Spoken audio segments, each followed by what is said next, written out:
Xbox Cloud Gaming acting up and refusing to let you in. Let's fix that annoying sign-in issue right now. First, hit that Xbox button to bring up the guide. Now, before we dive deep, let's make sure it's not Xbox's fault. Head to the official Xbox status page. Give it a quick glance to see if there are any reported outages affecting sign-in. If there's a red alert, the problem's on their end. Just wait it out. If everything's green, let's move on. Next, we're going to force quit the Xbox app.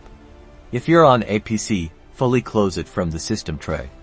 On mobile, swipe it away to ensure it's completely shut down. Now, access your device's settings. Find the app management section. It might be called apps or applications, depending on your device. Locate the Xbox app in the list. Here's the key. Clear both the cache and the data for the Xbox app.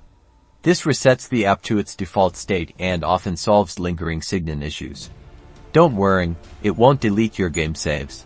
Alright, relaunch the Xbox app. You'll likely need to sign in again. Use the exact same Microsoft account that you use for your Xbox console and Game Pass subscription.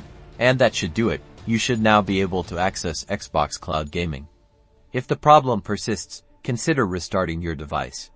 Hopefully, you are back in action. Happy gaming!